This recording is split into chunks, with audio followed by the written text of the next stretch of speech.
keras dan cara yang lunak. Cara yang keras itu melibatkan law enforcement, penanganan hukum, misalnya polisi di situ didorong berdiri di depan menangkap teroris ataupun jaringan-jaringan yang dianggap terkait dengan terorisme di Indonesia. Nah, kalau soft measures ini langkah-langkah yang lebih bersifat lembut ya, lunak ya, mendekati mantan-mantan teroris supaya bekerja sama dengan pemerintah, supaya bekerja sama dengan aparatus polisi. Ya, kita tahu ada beberapa nama, Ali Fauzi misalnya ya. Kemudian orang Malaysia itu siapa namanya? Bukan yang terlibat membantu polisi di dalam membongkar jaringan itu. Ya, ada beberapa orang lagi, Abu Rusdan itu dari Kudus. Mereka semua tadinya orang-orang penting di balik jaringan Jamaah Islamiyah, tetapi ada yang berhasil dibujuk oleh polisi supaya bekerja sama, menunjukkan titik-titik mana yang harus segera direspons terkait dengan ancaman radikalisme dan terorisme itu. Nah, ini tadi penggabungan antara soft measures and hard measures itu tadi yang lumayan sebenarnya, tapi yang perlu kita garis bawahi tidak juga berhasil secara signifikan. Masih ada ancaman-ancaman, tindakan-tindakan yang besar masih terjadi di beberapa tempat. Nah, tapi dari masa ke masa kita menghitung frequency of terrorist attacks. Keseringan serangan teroris itu berapa banyak? Saya pernah melakukan riset tentang itu di 2011 dengan Uni Eropa. Kita membandingkan antara Indonesia, Aljazair, dan Saudi Arabia. Kita menghitung berapa frekuensi kekerasan dari yang skala besar, skala menengah, skala kecil. Ya memang, kalau hitung-hitungannya angka frequency of violence itu jauh lebih rendah ya, dibandingkan pada awal-awal tahun 2000. Tahun 2010 ke atas, 2011 sampai 2015 itu jauh lebih rendah.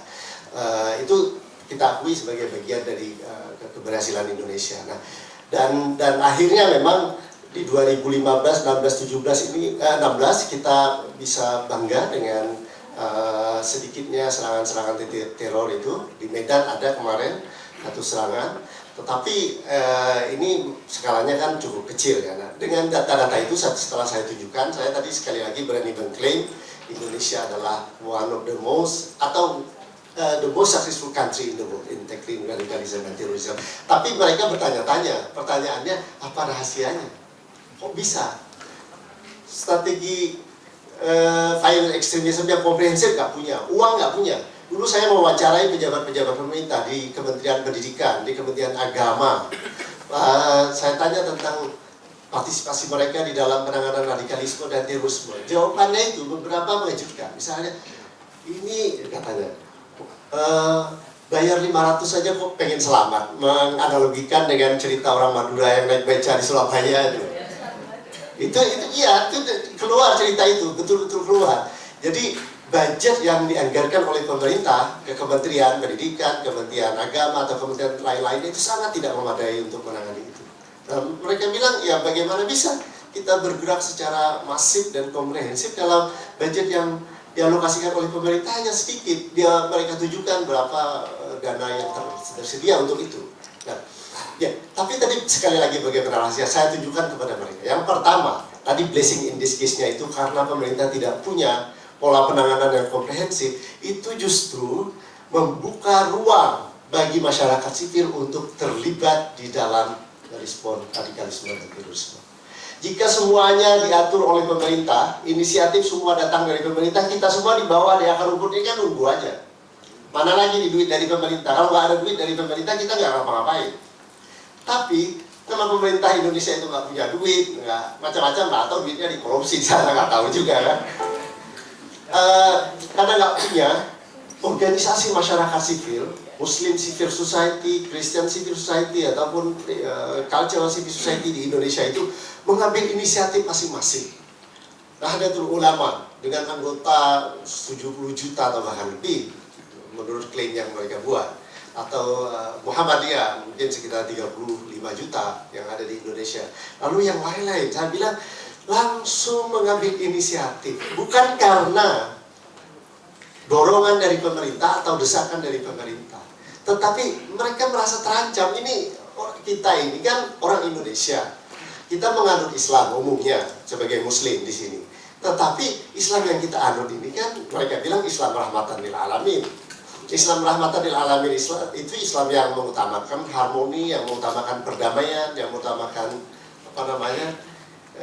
keseimbangan di dalam masyarakat. Jadi ketika Islam damai ini diancam oleh kekuatan-kekuatan radikal untuk dibajak dan digiring menjadi Islam versi mereka, entah itu Wahabi, Salafi, atau Islam apa saja yang seram-seram itu, yang tidak memberi ruang untuk perbedaan dan lain sebagainya.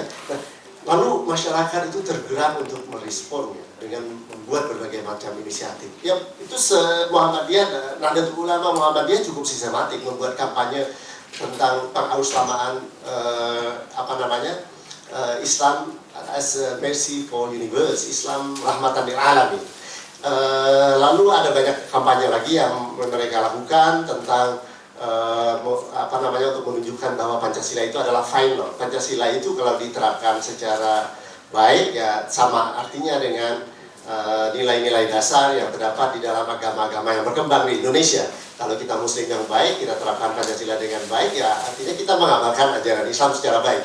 Kira-kira itu beberapa aspek kampanye yang mereka lakukan, dan NU Muhammadiyah ini punya lagi organisasi-organisasi akar rumputnya, yang sayap organisasinya, sayap pemuda Lakpesdam, jaringan intelektual pemuda Muhammadiyah, ya.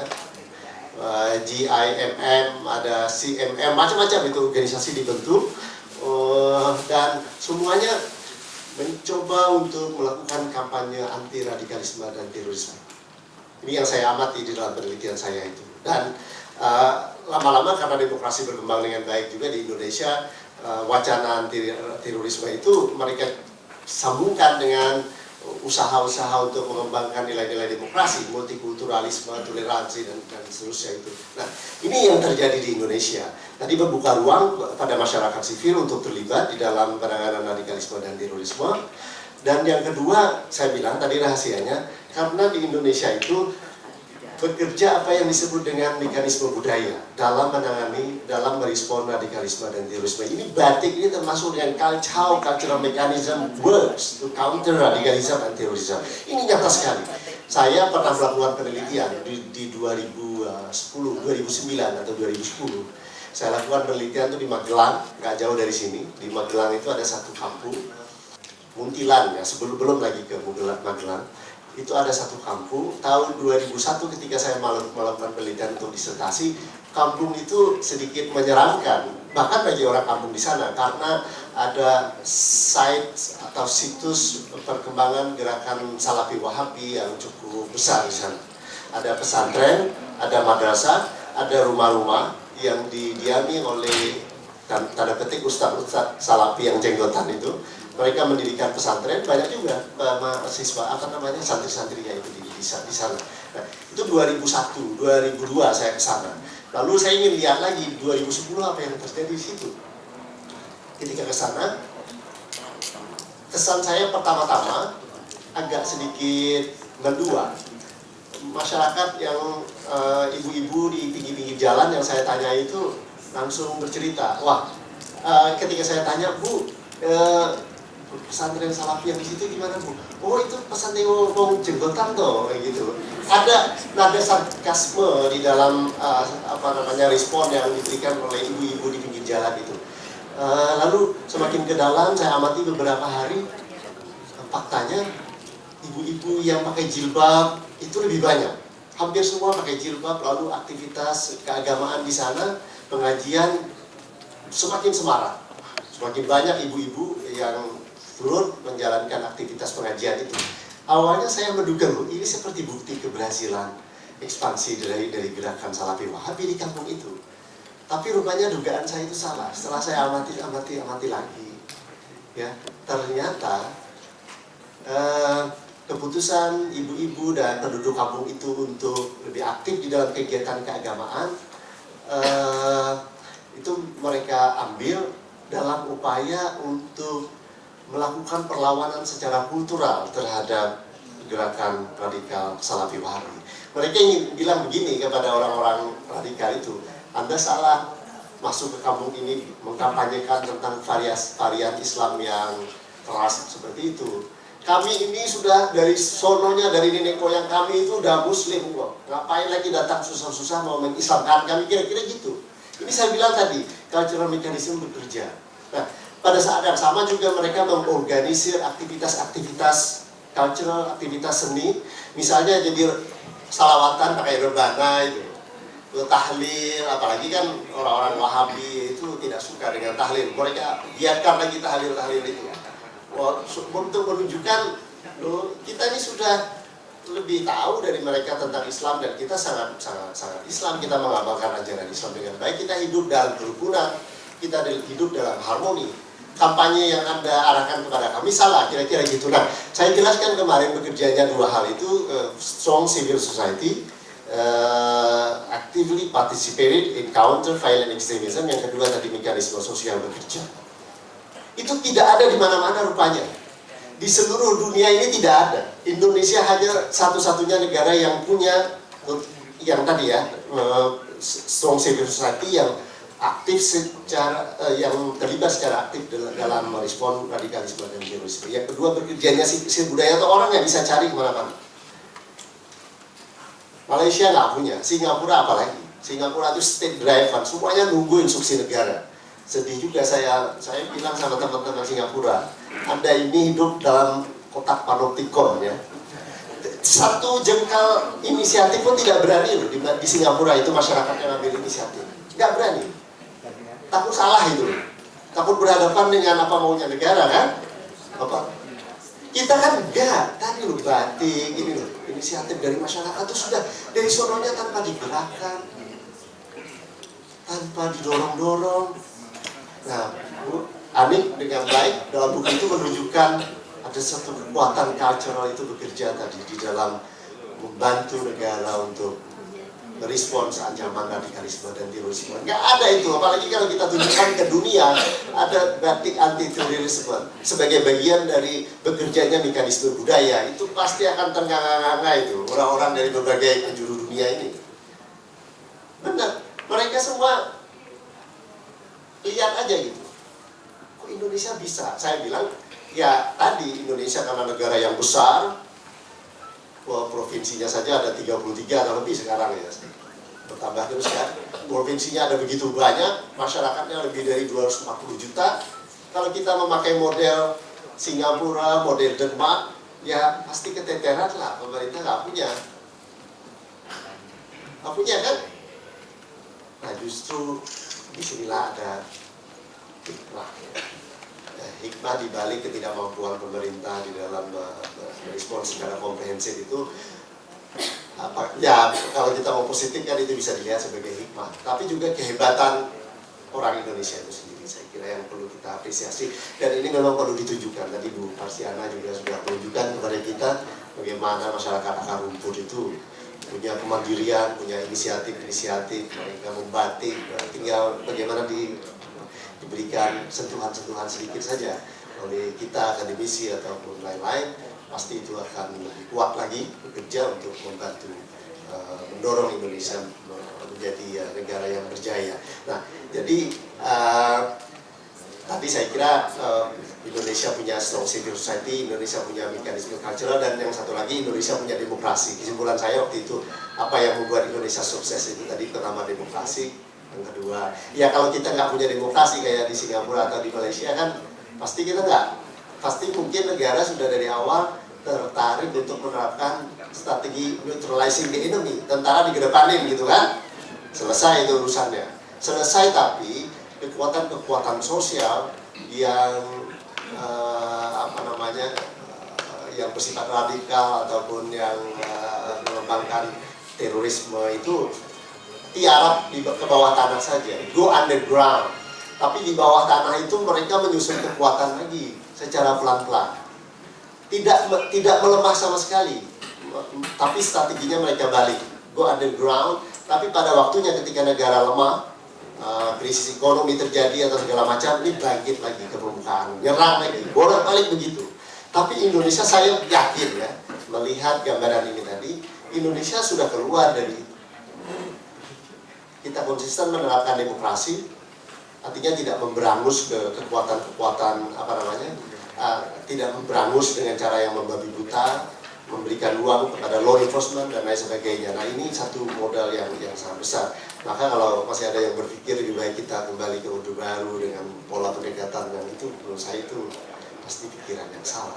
Kita sudah on the right track dan negara mengapresiasi itu, dan mudah-mudahan dengan tumbuhnya kekuatan-kekuatan masyarakat termasuk batik ini, Indonesia akan semakin berjaya. Terima kasih. Ya, terima kasih Prof. Hadi Hasan.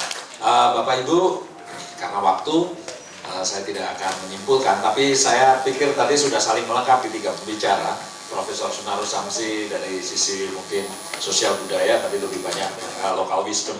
Kemudian Ibu Farsiana Adenerisa Kota PhD mungkin lebih banyak kepada aspek sosiologi, terutama mungkin menyinggung juga sosial ekonomi. Kemudian yang terakhir Profesor Nur Hadi Hasan, saya kira melengkapi dari keduanya, berbicara dari sisi sosial politik. Saya kira ini sebagai pengantar kita untuk membedah buku dari Ibu Ani tentang nanti mungkin lebih banyak ke seninya atau apanya Bu Ani bicara ke sana, kita menginterpretasikan bersama. Terima kasih untuk para pembicara, kita beri applause untuk mereka. Saya selaku moderator, kalau ada salah kata mungkin salah tingkah laku kepada pembicara maupun audiens, kami mohon maaf. Kami kembalikan kepada pembawa acara. Terima kasih. Tepuk tangan untuk moderator dan ketiga keynote speakers kita. Selanjutnya akan ada pemberian cenderamata dari Rektor Universitas Kristen Duta Wacana kepada moderator dan ketiga keynote speakers kita. Untuk itu kepada Bapak Insinyur Henry Feryadi, Magister Sains PhD, kami persilakan.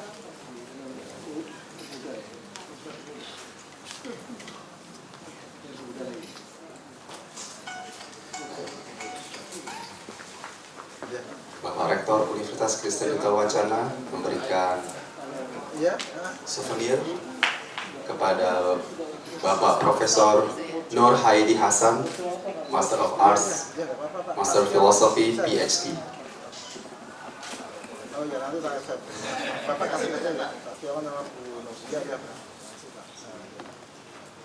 Selanjutnya pemberian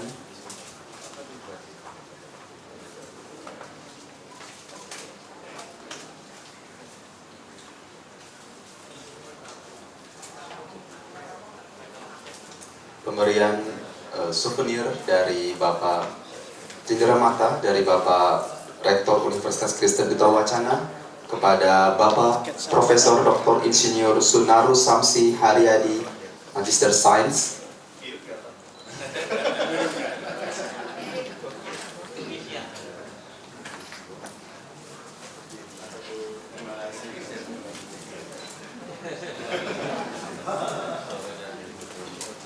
Dan pembicara kita yang ketiga, Bapak Rektor Universitas Kristen Duta Wacana memberikan cenderamata kepada Ibu Farsijana Adenerisa Kota PhD.